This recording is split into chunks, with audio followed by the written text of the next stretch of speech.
ప్రపంచంలో అత్యంత ఖరీదైన 7 నైపుణ్యాలు. వీటిని నేర్చుకోవడానికి ₹1 కూడా ఖర్చు కాదు. కానీ వీటిని బాగా అలవాటు చేసుకుంటే మీరు ధనవంతులవుతారు. 1. భావోద్వేగాలను అదుపులో ఉంచుకోవడం. Emotions control. మీ కోపం, బాధ లాంటి వాటిని మీరు అదుపు చేయలేకపోతే మీ డబ్బును కూడా అదుపు చేయలేరు. జీవితంలో బాగా ఎదిగిన వారిలో 90% మందికి ఈ తెలివి ఉంటుంది. మీరు ఇమోషనల్గా లేదా ఆవేశంలో నిర్ణయాలు తీసుకుంటే వ్యాపారంలో నష్టపోతారు. మీ ఇమోషన్స్ను జయిస్తే మీరు స్పష్టంగా ఆలోచించి తెలివిగా ప్రవర్తిస్తారు. 2. 24 గంటల రూల్. ఒక రోజు ఆగి నిర్ణయం తీసుకోవడం. తాత్కాలికంగా వచ్చిన కోపం లేదా ఆనందంతో ఎప్పుడూ శాశ్వత నిర్ణయాలు తీసుకోవద్దు. ఏదైనా పెద్ద నిర్ణయం తీసుకునే ముందు 24 గంటలు అంటే ఒక రోజు ఆగండి. అప్పటికీ మీకు అదే సరైనది అనిపిస్తే అప్పుడు చెయ్యండి. తెలివిగా ఆలోచిస్తే సంపద పెరుగుతుంది. ఆవేశంగా ఆలోచిస్తే అది నాశనమవుతుంది. ఈ ఒక్క అలవాటు చాలామందికి ఎంతో డబ్బు ఆదా చేసింది. 3.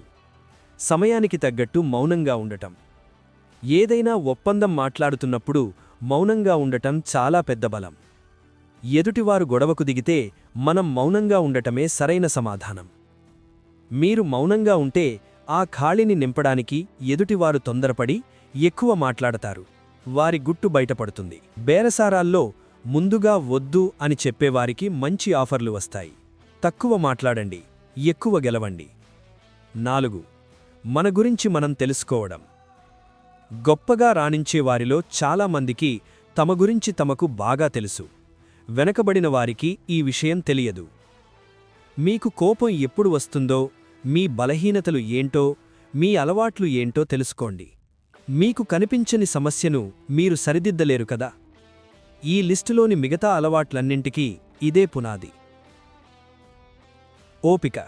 కోరికలను వాయిదా వేసుకోవడం. ధనవంతులు తమ ఆనందాన్ని కాసేపు వాయిదా వేసుకుంటారు. పేదవారు వెంటనే సుఖాన్ని కోరుకుంటారు.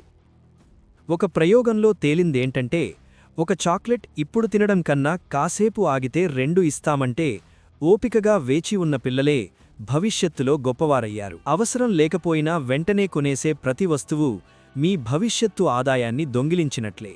ఓపిక పట్టండి, పెట్టుబడి పెట్టండి, డబ్బు పెరగడాన్ని చూడండి. 6. శ్రద్ధగా వినడం. చాలామంది తిరిగి సమాధానం చెప్పడానికే వింటారు, కానీ విజేతలు ఎదుటివారిని అర్థం చేసుకోవడానికి వింటారు. మాట్లాడేటప్పుడు ఎదుటివారి మాటలు శ్రద్ధగా వినడం చాలా ముఖ్యం. దీనివల్ల వారి అసలు అవసరాలు తెలుస్తాయి. వెంటనే నమ్మకం కలుగుతుంది. సమాచారమే మీ బలం. మాట్లాడ్డానికి మీ వంతు కోసం ఎదురుచూడడం ఆపి ప్రజలకు నిజంగా ఏం కావాలో వినడం మొదలుపెట్టండి. వద్దు అని చెప్పడం.